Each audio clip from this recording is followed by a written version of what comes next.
আসসালামু আলাইকুম প্রিয় শিক্ষার্থীবৃন্দ, সবাই কেমন আছেন? আশা করি খুব ভালো। আজকে আমরা আলোচনা করব নবম দশম শ্রেণীর ত্রিকোণমিতিক অনুপাত নিয়ে। এই সাবজেক্টটা আসলে অনেক ইম্পর্টেন্ট। এখান থেকে সিকিউ এমসিকিউ খুব গুরুত্বপূর্ণভাবে থাকে। তো আমরা কথা না বাড়িয়ে আজকে ক্লাসে চলে যাই। ক্লাসে যাওয়ার আগে আমি একটু বলবো যে বেসিক ক্লাসটা আমি আগে করব, কারণ বেসিক যতটা স্ট্রং হব ততটা গণিত করতে আমাদের সুবিধা হবে। বেসিক ছাড়া গণিত করা যায় না। তো আমরা আজকে বেসিক ক্লাস করব, তারপরে ধাপে ধাপে আমরা গণিতে আগাবো।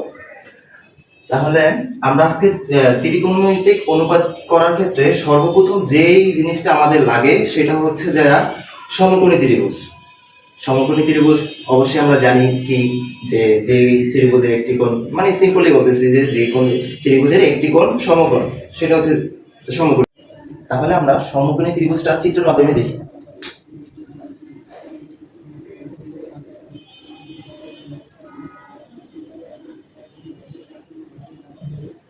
এখানে তিনটা বিন্দু এ বি সি নিলাম। এখানে যে কোনো কিছু নিতে পারি, এক্স ওয়াই জেড এম, যা ইচ্ছা আমরা এ বি সি দিয়ে নিলাম। আচ্ছা, তাহলে এখানে সমকোণী ত্রিভুজ আঁকছি। এখানে আমরা তিনটা পার্ট পেলাম, যে সমকোণী ত্রিভুজের তিনটা বাহু থাকে। একটা হচ্ছে কি লম্ব, ভূমি, আর একটা হচ্ছে অতিভুজ। তাহলে কোনটা কি সেটা আমরা আগে চিনতে হবে। আচ্ছা, তাহলে আমরা এখানে থিটা এর সাপেক্ষে আরেকটা কথা বলে রাখি যে থিটা এর সাপেক্ষে আমরা দুইটা বাহু চেঞ্জ হয়, আর কিন্তু হচ্ছে অতিভুজ সবসময় কনস্ট্যান্ট থাকে। থিটা এর সাপেক্ষে দুইটা বাহু চেঞ্জ হয়। বাহু দুইটা কি ভূমি ভূমি আর হচ্ছে লম্ব। এই দুইটা হচ্ছে থিটা এর সাপেক্ষে পরিবর্তন হবে, থিটা এর সাপেক্ষে পরিবর্তন হবে। তাহলে কথা হচ্ছে যে আমার সূক্ষ্মকোণটা এই থিটাতে আমরা কোথায় নেব? এখানে নেব না এখানে নেব? আমরা দুইখানে নিয়েই ট্রাই করব, দেখাবো। প্রথমে আমরা থ্রিতে থিটাটা নিলাম, থিটা নিলাম। এখন হচ্ছে থিটা এর যে বিপরীত বাহুটা থাকে ওইটা হচ্ছে লম্ব। থিটা এর বিপরীত যে বাহু, থিটা আছে কোথায়? এখানে। তো এটার বিপরীত বাহু হচ্ছে আমাদের কি লম্ব। থিটা এর বিপরীত বাহু লম্ব, আর হচ্ছে সূক্ষ্মকোণের বিপরীত বাহু কি অতিভুজ। এটা সবসময় কনস্ট্যান্ট থাকবে, যে সূক্ষ্মকোণ যেখানে সেটার বিপরীত বাহু হচ্ছে অতিভুজ। আচ্ছা, অতিভুজ। তাহলে আরেকটা কি থাকে? ভূমি। যেহেতু লম্ব পেয়ে গেলাম, অতিভুজ পেয়ে গেলাম, ভূমি কোনটা? তাহলে বিসি।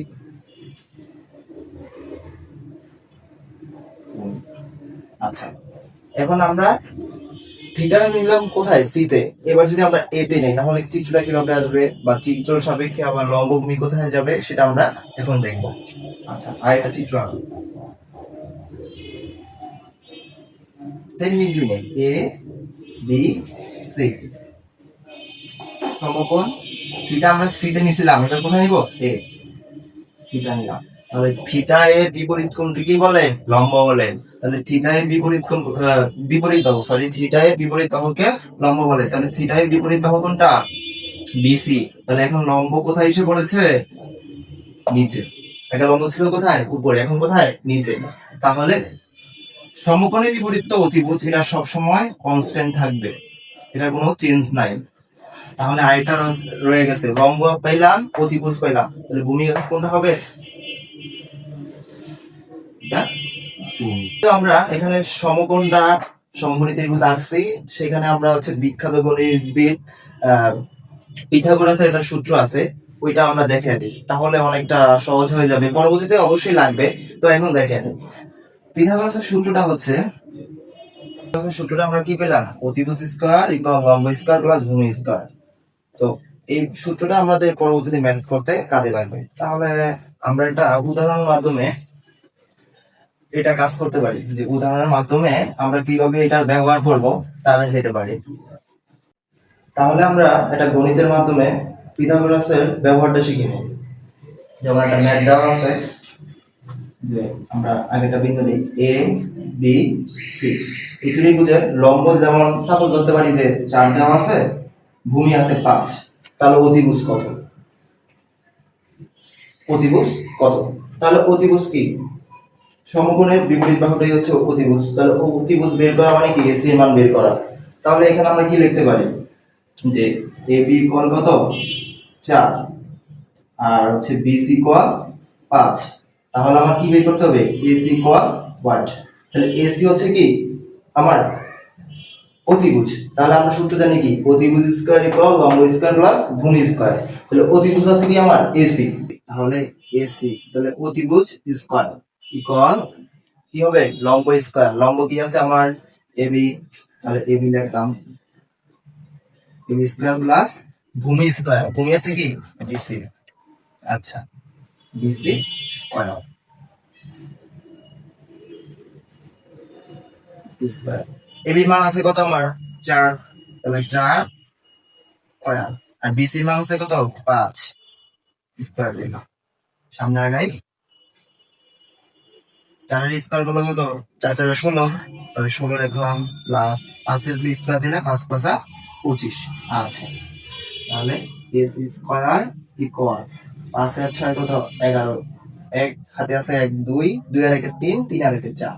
আচ্ছা তাহলে আমার কি অতিভুজ আছে কি আমার এসি, কিন্তু এখানে আছে কি এসি স্কয়ার। তাহলে স্কয়ার যদি বাম পাশ থেকে ডান পাশে যায় ওটা কি হয় রুট আকারে আসে। তাহলে রুট ওভার 41।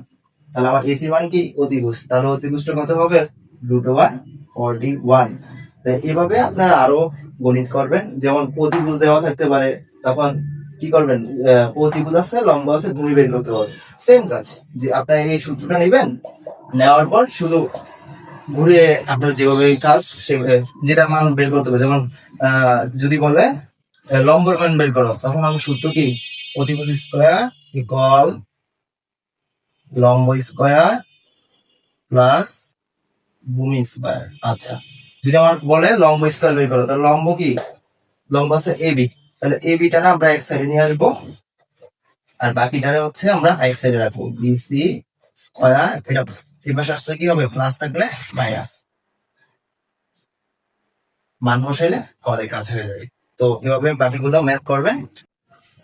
এখন আমরা দেখতেছি যে সূক্ষ্মকোণের সাপেক্ষে ত্রিকোণমিতিক অনুপাত কিভাবে বের করা যায়। আচ্ছা তাহলে আমরা আগে দেখবো যে ত্রিকোণমিতিক অনুপাত কয়টা আছে সেগুলো আমরা আগে দেখি।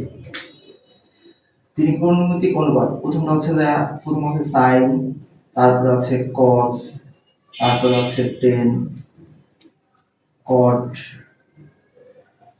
সেক, আরটা হচ্ছে কোসেক। কোসেক তাহলে ত্রিকোণমিতিক অনুপাত হচ্ছে আমার কয়টা 6টা। কিন্তু এই যে তিনটা আছে না সাইন কস টেন এই তিনটার মান বের করলে বাকিগুলো অনায়াসে বের করা যায়। আচ্ছা আমরা ধীরে ধীরে শিখাবো। তো এই তিনটার থেকে কি বাকি সবগুলা কি আমার বের করা যায়। আচ্ছা তাহলে আমরা বলছি কি সূক্ষ্মকোণের সাপেক্ষে ত্রিকোণমিতিক অনুপাত বের করবো। আমরা প্রথমে দেখছিলাম যে ত্রিকোণমিতিক অনুপাতগুলো কি কি আছে। তাহলে সাইনের ক্ষেত্রে আচ্ছা সূক্ষ্মকোণ, তাহলে সূক্ষ্মকোণ এখানে ধরছিলাম কি থিটা। তাহলে সূক্ষ্মকোণের সাপেক্ষে ত্রিকোণমিতিক অনুপাত তাহলে প্রতিটার ক্ষেত্রে আমার কি আসবে কোণ আসবে। তাহলে সাইনের সাথে কি আসবে থিটা কোণ, কারণ সূক্ষ্মকোণ ধরছিলাম থিটা। আচ্ছা আমরা একটু মুছে নেই তারপরে করাচ্ছি। তাহলে প্রথমে আমরা কি নেব সাইন থিটা, কারণ কি সূক্ষ্মকোণ থিটা নিয়েছিলাম। তাহলে সাইন থিটা এখানে কি আসবে লম্ব হয় অতিভুজ।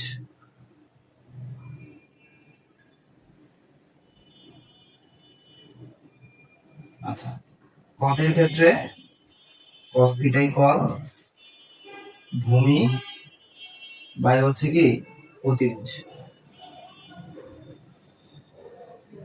আর টেনের ক্ষেত্রে হচ্ছে লম্ব বাই ভূমি।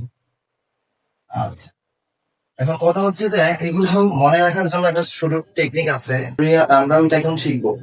এটা অনেক সময় মনে নাও থাকতে পারে, তার জন্য আমরা যদি ছোট টেকনিকের মাধ্যমে শিখি তাহলে আশা করি খুব সহজেই মনে থাকবে। এর জন্য আমি সাইড দিয়ে মুছে নিচ্ছি।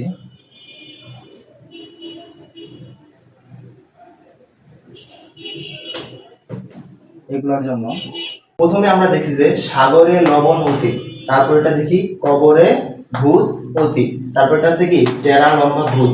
আচ্ছা, এগুলোর মাধ্যমে কিভাবে আমরা মনে রাখবো? এখানে প্রথম আছে কি সাগর। সাগর মানে কি প্রথমে এস একটা আছে না, এস আসে সাগর, তাহলে এস আসলে এটা মনে করবো কি সাইন। আচ্ছা, সাইন যদি নেই তাহলে কি আসে সাগরের পরে আছে কি লবণ। লবণে কি লম্ব, এটা টান আসে না, তার জন্য কি আসবে প্রথমে লম্ব। আর অতীতে অতিভুজ। তাহলে বুঝতে পারছি আমরা সাগরের লবণ অতি মানে প্রথমে সাগর মানে কি সাইন, তারপরে হচ্ছে কি আছে লবণ লম্ব, আর অতীতে অতিভুজ ধরলাম। তাহলে সাইন ইকুয়াল কি লেখা যায়, সাইন ইকুয়াল লম্ব বাই অতিভুজ। তারপরে এটা আসি কবরে ভূত কবরে ভূত অতি। আচ্ছা, এখানে হচ্ছে কবর, কবরে অনেকটা কজ কজ কজ আসে না, তার জন্য আমরা এটা কি নিব কজ কজ থিটা। আচ্ছা, কবরে ভূত, ভূতে অনেকটা কি ভূমির মতো টান করে, তাহলে জন্য কি লেখা যায় এটা ভূতে ভূমি ধরলাম, আর অতীতে অতিভুজ। তাহলে কি আসে আমার কবরে ভূত অতি, তাহলে এটা কি কজ ইকুয়াল ভূমিতে আমরা কি ভূত ধরছিলাম আর অতীতে অতিভুজ। তাহলে সংক্ষেপে আমরা মনে রাখবো কবরে ভূত অতি মানে কি কজ ইকুয়াল ভূমি বাই অতিভুজ। আচ্ছা, পরেরটা আসি টেরা লম্বা ভূত। টেরাতে এটাই তো ইজিলি বোঝা যায় যে টেরা লম্বা ভূত মানে টতে 10, তাহলে 10 লিখলাম। লম্বা মানে অনেকটা কি লম্বর মতো আসে, তাহলে ইজিলি। আর ভূত মানে কি ভূমি, মানে এটা ভূমির মতো আসে না, ব দিয়া শুরু, তাহলে ভূমি লেখা যায়। তাহলে টেরা লম্বা ভূত ইকুয়াল আমরা কি লিখতে পারি, টেরাতে 10 আর লম্ব, লম্বাতে কি লম্ব আর ভূতে কি ভূমি, তাহলে টেরা লম্বা ভূত ইকুয়াল লিখতে পারি কি 10 থিটা ইকুয়াল লম্ব বাই ভূমি। কয়েকবার প্র্যাকটিস করলে আমরা ইনশাআল্লাহ পেরে যাব। তাহলে আমরা বাকি তিনটা অনুপাতের মান কিভাবে বের করা যায় তা শিখবো। এটা শেখার আগে আমরা কিভাবে হচ্ছে একটার বিপরীতে আরেকটা বের করতে হয়। তাহলে কোসেক, যে আমরা সাইন থিটা ইকুয়াল লিখতে পারি কি 1 বাই কোসেক থিটা। আবার হচ্ছে কস থিটা, এটার বিপরীত লিখতে পারি কি 1 by sec theta, sec theta. আর হচ্ছে টেন থিটা ইকুয়াল লিখতে পারি 1 বাই কট থিটা। মনে রাখতে হবে যে সাইনের বিপরীত হচ্ছে কোসেক, কজের বিপরীত হচ্ছে সেক, আর টেনের বিপরীত হচ্ছে কি কট। আচ্ছা, তাহলে আমরা প্রথমে যে কট বের করব। তাহলে কটের বিপরীত হচ্ছে কি 10, তাহলে 10 কি 1 বাই 10, 10 থিটা। আচ্ছা, তাহলে 10 থিটা ইকুয়াল আমরা জানি কি লম্ব বাই ভূমি। আচ্ছা, লিখি লম্ব বাই ভূমি। ভাগ আকারে আসে না, ভাগ যদি গুণ আকারে আসে তাহলে যাবে কি লব যাবে হরে, হর যাবে লবে, তাহলে ভূমি উপরে আর লম্ব নিচে। তাহলে 1 দ্বারা গুণ করলে যেই কথা, আর যদি কিটা কেটে দেয় একই কথা হয়, তাহলে এই পর্যন্ত আমরা রাখি। তাহলে কট থিটা ইকুয়াল আমরা লিখতে পারি কি ভূমি বাই লম্ব। তাহলে পরেরটা আসি কোসেক। কোসেক সমান সমান আমরা জানি কি কোসেক হচ্ছে সাইনের বিপরীত। তাহলে একসাথে আমরা লিখে দিই, একটা তো ভেঙে করেছি, বাকিগুলা আপনারা নিজেরা করে নেবেন। কোসেক হচ্ছে সাইনের বিপরীত, সাইন আছে কি লম্ব বাই অতিভুজ, তাহলে কোসেক হবে কি অতিভুজ বাই লম্ব।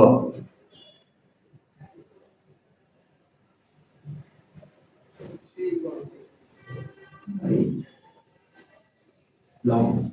আচ্ছা, তাহলে সেক, সেক হচ্ছে কিসের বিপরীত কজের বিপরীত, তাহলে কজ আছে কি ভূমি বাই অতিভুজ, তাহলে হয়ে যাবে কি ভূমি, তাহলে ভূমি যাবে নিচে অতিভুজ যাবে উপরে, অতিভুজ উপরে লিখি আমরা।